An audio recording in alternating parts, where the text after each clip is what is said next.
ഒരു ദിലീപ് സിനിമ കൂടി തിയേറ്ററിൽ പരാജയപ്പെട്ടിരിക്കുകയാണ്. ഒന്നും രണ്ടുമല്ല, ചില ആശ്വാസ വിജയങ്ങൾ ഒഴിച്ചു നിർത്തിയാൽ തുടർച്ചയായി 8ാമത്തെ ചിത്രമാണ് ഇത്തരത്തിൽ പൊട്ടുന്നത്. ബോക്സ് ഓഫീസിൽ വർക്കാകുന്നില്ല എന്നത് മാത്രമല്ല, കഴിഞ്ഞ കുറച്ച് വർഷങ്ങളിൽ ഇറങ്ങിയ ദിലീപ് ചിത്രങ്ങൾക്കൊന്നും തന്നെ ഏതെങ്കിലും രീതിയിലുള്ള പോസിറ്റീവ് അഭിപ്രായവും നേടാനായിട്ടില്ല. നടിയെ തട്ടിക്കൊണ്ടുപോയി ബലാത്സംഗം ചെയ്ത കേസിൽ അറസ്റ്റിലാവുന്നതിനു മുമ്പ് ചിത്രീകരണം പൂർത്തിയായ രാംലീലയാണ് ദിലീപിന്റേതായി ഒടുവിൽ വിജയിച്ച ചിത്രം. 2017 സെപ്റ്റംബറിലായിരുന്നു രാംലീലയുടെ റിലീസ്. സച്ചി എഴുതി അരുൺ ഗോപി സംവിധാനം ചെയ്ത ചിത്രം 55 കോടിയാണ് തിയേറ്ററുകളിൽ നിന്ന് നേടിയത്. കമ്മാര സംഭവമാണ് പിന്നീട് തിയേറ്ററുകളിലെത്തിയത്. മുരളി ഗോപി തിരക്കഥയൊരുക്കിയ ചിത്രത്തിന് രതീഷ് അമ്പാട്ടായിരുന്നു സംവിധാനം. വലിയ ക്യാൻവാസിൽ ഒരുക്കിയ കമ്മാര സംഭവത്തിന് ബോക്സ് ഓഫീസിൽ വിജയിക്കാനായില്ല. 2016 ചിത്രത്തിന്റെ നിർമ്മാണം ആരംഭിച്ചത്. 2017 ജൂലൈയിൽ ദിലീപ് അറസ്റ്റിലായതോടെ നിർമ്മാണം നിലച്ചു. അപ്പോഴേക്കും 10 കോടിയോളം രൂപ ചെലവായിരുന്നു എന്നാണ് റിപ്പോർട്ടുകൾ. പിന്നീട് നടൻ ജാമ്യത്തിലിറങ്ങിയ ശേഷമാണ് നിർമ്മാണം പൂർത്തിയാക്കിയത്. ഇതോടെ ചിത്രത്തിന്റെ ബജറ്റ് 20 കോടിയോളം എത്തി എന്നാണ് വിവിധയിടങ്ങളിൽ വന്ന റിപ്പോർട്ടുകൾ. ദിലീപിനെ മാസ് പരിവേഷത്തിലും നെഗറ്റീവ് ഷെയ്ഡിലുമായി വ്യത്യസ്ത യോണറുകളിൽ അവതരിപ്പിച്ച ചിത്രം പക്ഷേ തിയേറ്ററിൽ വമ്പൻ പരാജയമായി. 2 കോടി മാത്രമാണ് ബോക്സ് ഓഫീസിൽ നിന്നും നേടാനായതെന്നാണ് ട്രാക്കർമാരുടെ കണക്കുകൾ. പിന്നീടുള്ള വർഷങ്ങളിൽ കമ്മാര സംഭവത്തെക്കുറിച്ച് ചില പോസിറ്റീവ് അഭിപ്രായങ്ങൾ വന്നെങ്കിലും ദിലീപിന്റെ പ്രകടനം സിനിമയുടെ പ്രധാന നെഗറ്റീവായി തന്നെയാണ് ഉയർന്നു നിന്നത്. അടുത്ത വർഷം 2019 4 സിനിമകളാണ് ദിലീപ് നായകനായി തിയേറ്ററുകളിലെത്തിയത്. ഇതിൽ മിക്കവയിലും കള്ളക്കേസിൽ കുടുങ്ങുന്ന നായകനോ അത്തരം കഥാപാത്രങ്ങളോ വന്നിരുന്നു. തികച്ചും യാദൃശ്ചികം എന്നതിനപ്പുറമുള്ള വായനകൾ അന്നും ഇന്നും ഈ സിനിമകളെയും സീനുകളെയും കുറിച്ച് നടക്കുന്നുണ്ട്. മറ്റ് 3 സിനിമകളുമായും താരതമ്യം ചെയ്യുമ്പോൾ ബി ഉണ്ണികൃഷ്ണൻ സംവിധാനം ചെയ്ത കോടതി സമക്ഷം ബാലം വക്കീൽ താരതമ്യേന മെച്ചപ്പെട്ട പെർഫോമൻസാണ് തിയേറ്ററിൽ നടത്തിയത്. 25 കോടിയോളം ചിത്രം നേടിയെന്നാണ് റിപ്പോർട്ടുകൾ. ശുഭരാത്രി, Jack and Daniels, my Santa എന്നീ മറ്റ് 3 ചിത്രങ്ങളും നിലം തൊടാതെ പോയി.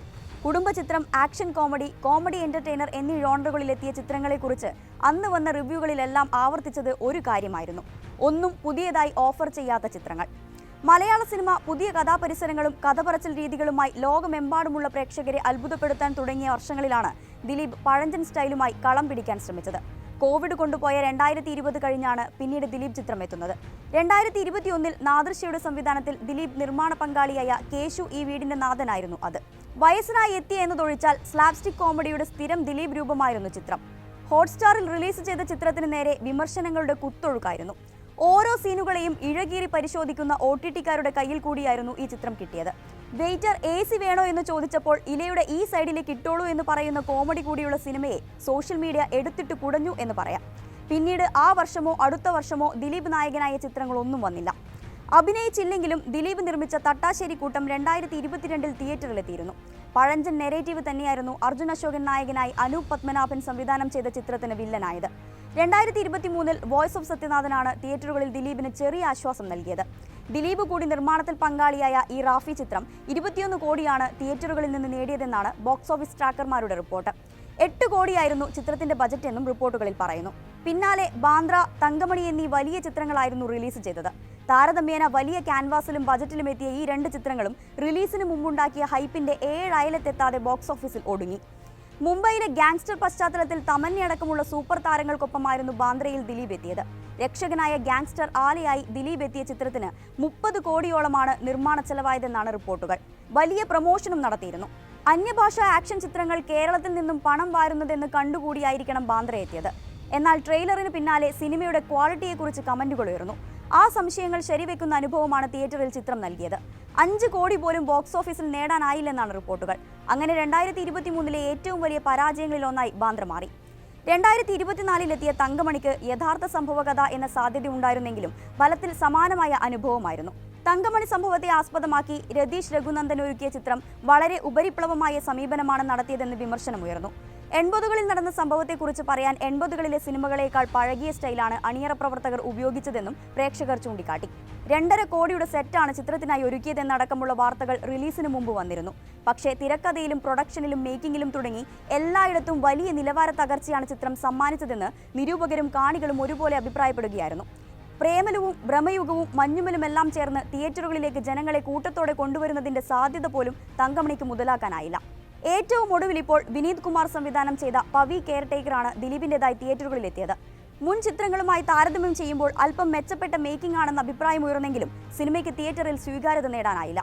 പുതുമയില്ലാത്ത കഥാപരിസരവും പ്രകടനവുമാണ് ഇതിനുള്ള പ്രധാന കാരണങ്ങളായി ചൂണ്ടിക്കാണിക്കുന്നത്. 5 കോടിക്ക് താഴെയാണ് ചിത്രത്തിന് ഇതുവരെ ലഭിച്ചിരിക്കുന്ന കളക്ഷൻ. ഇതുവരെ പറഞ്ഞ ഈ ചിത്രങ്ങളുടെ എല്ലാം പരാജയത്തിന് പിന്നിൽ തനിക്കെതിരെയുള്ള വ്യക്തിവിദ്വേഷവും അറ്റാക്കിംഗ് സ്വഭാവവുമാണെന്നാണ് പലപ്പോഴും ദിലീപും ദിലീപേട്ടൻ ഫാൻസും പറയാറുള്ളത്. പവി കെയർടേക്കറിന്റെ പ്രൊമോഷന്റെ ഭാഗമായി നടത്തിയ അഭിമുഖങ്ങളിൽ ദിലീപ് കണ്ണീരിലും ഗദ്ഗതത്തിലും ആവർത്തിച്ച് പറഞ്ഞതും ഇതുതന്നെയാണ്. ഈ ചിത്രങ്ങളുടെ പരാജയത്തെ നടിയെ തട്ടിക്കൊണ്ടുപോയി ക്രൂരമായി ബലാത്സംഗം ചെയ്ത കേസുമായി രണ്ട് രീതിയിൽ ബന്ധപ്പെടുത്തിയുള്ള ചർച്ചകളും നടക്കാറുണ്ട്. ദിലീപിനെ കുടുക്കാനായി കെട്ടിച്ചമച്ച കേസാണതെന്നും അതിന്റെ തുടർച്ചയായി നടനെ തകർക്കാൻ സിനിമകൾക്കെതിരെ റിവ്യൂ ബോംബിംഗും സൈബർ അറ്റാക്കും നടത്തുകയാണ് എന്നതാണ് ഒരു സ്ഥിരം പല്ലവി. മറ്റൊന്ന്, കേരള സമൂഹം അതിജീവിതയ്ക്ക് നൽകുന്ന പിന്തുണയുടെ ഭാഗമാണ് ദിലീപ് സിനിമകൾ കളിക്കുന്ന തിയേറ്ററുകൾ ഒഴിഞ്ഞുകിടക്കുന്നത് എന്ന വാദമാണ്. പക്ഷേ ഇത് രണ്ടുമല്ല ശരിക്കുമുള്ള കാരണമെന്നാണ് ഈ ഓരോ സിനിമകൾക്ക് ശേഷവും വന്നിട്ടുള്ള പ്രേക്ഷക അഭിപ്രായങ്ങളും സോഷ്യൽ മീഡിയ പോസ്റ്റുകളും റിവ്യൂസുമെല്ലാം പരിശോധിക്കുമ്പോൾ മനസ്സിലാകുന്നത്. അതിജീവിതയ്ക്കൊപ്പം ഉറച്ചു നിന്നുകൊണ്ട് ദിലീപ് സിനിമകൾ കാണേണ്ടതില്ല എന്ന് തീരുമാനിച്ച ഒരു വിഭാഗം പ്രേക്ഷകർ ഉണ്ടെന്ന വസ്തുത കാണാതെയുമല്ല ഇത് പറയുന്നത്. ഇതുവരെ പറഞ്ഞ വ്യത്യസ്ത യോണറുകളിലാണെന്ന് വേണമെങ്കിൽ അവകാശപ്പെടാവുന്ന സമീപകാല ചിത്രങ്ങളുടെ എല്ലാം പരാജയത്തിന് കാരണം ഒന്നാണ്. കാലത്തിനും മലയാള സിനിമയുടെയും പ്രേക്ഷകരുടെയും മാറ്റത്തിനുമൊപ്പം ഓടിയെത്താത്ത ചിത്രങ്ങൾ എന്നതാണത്. കുറച്ച് കോമഡി, കുറച്ച് സെന്റിമെന്റ്സ്. ഈ ഫോർമുല തിരിച്ചു മറിച്ചുമിട്ടാൽ മാത്രം വിജയം വേവിച്ചെടുക്കാനാകില്ലല്ലോ. നടിയെ തട്ടിക്കൊണ്ടുപോയി ക്രൂരമായി ബലാത്സംഗം ചെയ്ത കേസിന് പിന്നാലെ ദിലീപിന്റെ ജനപ്രിയ ഇമേജിന് വലിയ കോട്ടം സംഭവിച്ചിട്ടുണ്ട് എന്നത് ശരിയാണ്.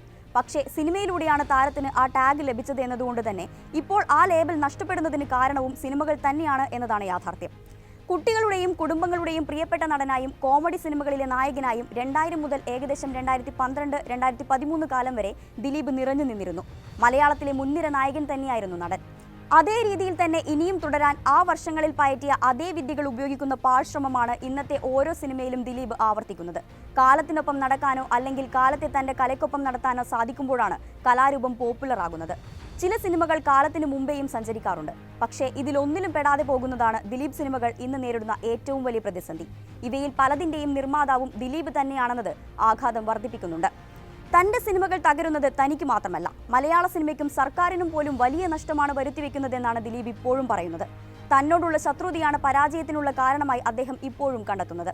ബോഡി ഷേമിംഗ് ഇല്ലാതെ കോമഡി പറയാൻ കഴിയുമോ? കോമഡി മരിക്കുകയാണെന്നും ദിലീപ് വിലയിരുത്താറുണ്ട്.